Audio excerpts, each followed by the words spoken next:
ہمارے channel Pakistan T V کو subscribe کریں اور جو بیل کا آئیکن نظر آ رہا ہے اس پہ بھی کلک کریں تاکہ ہر ویڈیو آپ لوگوں کو اس کا نوٹیفیکیشن مل سکے۔ اور بھی بہت ساری ہیں، اگر میں نام گنوانا شروع کروں گا۔ قوم کی بیٹی کلثوم نواز شریف بھی تھی، اور کلثوم نواز شریف صاحبہ کو وہ گاڑی میں بیٹھی ہوئی تھی اور باقاعدہ پارکنگ سے ان کی گاڑی اٹھا لی گئی تھی، جو ظلم کی انتہا تھی۔ میں آج بھی اس کی مذمت کرتا ہوں۔ قوم کی بیٹی کلثوم نواز بھی تھی۔ مریم نواز نے تو کچھ کیا ہی نہیں ہے ابھی تک۔ مریم نواز کے ساتھ تو کچھ ہوا ہی نہیں جناب اسحاق ڈار صاحب۔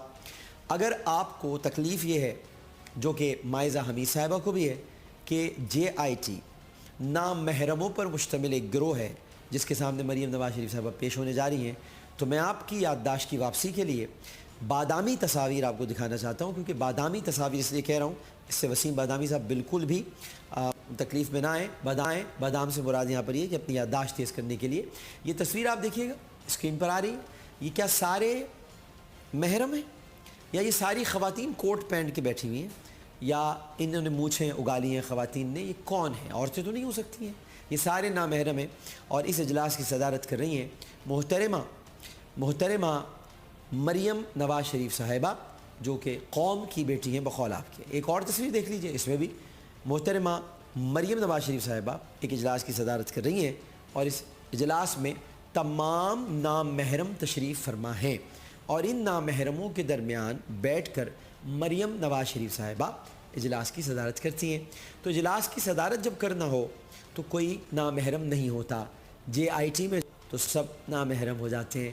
اگر میں آپ سے اب کہوں کہ JIT کے لیے قانون آپ کا کچھ اور ہے اور اپنے اجلاسوں کے لیے قانون آپ کا کچھ اور ہے، تو ایسے تو نہیں چلے گا نا اسحاق ڈار صاحب۔ آگے آپ نے کیا کہا یہ بھی دیکھ لیجئے۔ جو آدمی اپنی شادی چھپائے، جب ان کو پوچھے آپ کی جمائمہ سے شادی کدھر ہوئی تھی، آپ کہیں گے پیرس میں۔ جھوٹ بول رہا ہے، جھوٹ بولتے ہیں۔ ان کا نکاح جمائمہ کے ساتھ سینٹ جان ووڈ میں ہوا تھا۔ لوگ ریجنس ماسک میں جا کے نکاح نامہ ڈھونڈتے رہے تھے، اور عمران خان کسی اور کو نہ پتا، مجھے تو پتا ہے کہ اس کے دو سگنیٹری کون تھے، اس کے گواہ کون تھے۔ مجھے تو پتا ہے کہ اس کا جو مولوی اور جو نکاح نامہ آیا تھا وہ راش ڈیل سے آیا تھا۔ تو کتنا جھوٹ بولو گے اس قوم کے ساتھ؟ ہمیں نہیں پتا تھا اسحاق ڈار صاحب، نکاح بھی کرواتے ہیں لوگوں کے، آپ کو سب پتہ ہوتا ہے۔ ہمیں نہیں معلوم تھا، آئندہ ہمیں معلوم ہو گیا ہے۔ ہمارے بہت سارے بول میں کنوارے لوگ ہیں، تو اگر ان کے لیے قاضی کی ضرورت ہوگی تو ہم آپ سے ضرور رجوع کریں گے، کیونکہ آپ کو معلوم ہوتا ہے کہ نکاح کہاں سے آتا ہے، اس کو کہاں پہ لایا جاتا ہے، نکاح کیسے منعقد ہوتا ہے، سب آپ کو پتہ ہے، مجھے معلوم ہے۔ یعنی چلے، یہ آپ نے بہت بڑی مہربانی فرمائی کہ آپ نے نکاح کہہ دیا، ورنہ آپ سے کچھ بھی آج غنیمت تھا۔ آپ تو نکاح بھی نہیں کہتے، چلیے نکاح تو آپ نے مانا کہ نکاح ہوا تھا، ورنہ آپ کچھ بھی کہہ سکتے تھے۔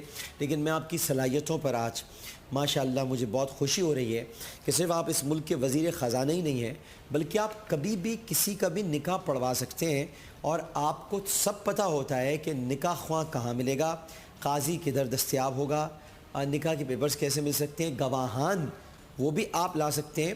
اصل میں کام آپ کا یہ نظر آیا ہے ہم کو، جو پتہ چلا ہے۔ اور جو آپ بول رہے ہیں کہ جھوٹ بول رہا ہے، تو میرا خیال ہے کہ ایک بڑا اچھا لفظ ہے، جملہ ہے جو ہم استعمال کر سکتے ہیں جب ہم گفتگو کریں کہ غلط بیانی سے کام لے رہے ہیں، جھوٹ بول رہا ہے۔ بہت شدید لفظ ہے، اور اسحاق ڈار صاحب آپ جیسی شخصیت کو جو کہ بڑے نرم مزاج ہیں، ان کو جھوٹ بول رہا ہے، اس میں آپ کا اندر کا غصہ ظاہر ہو رہا ہے۔ غصہ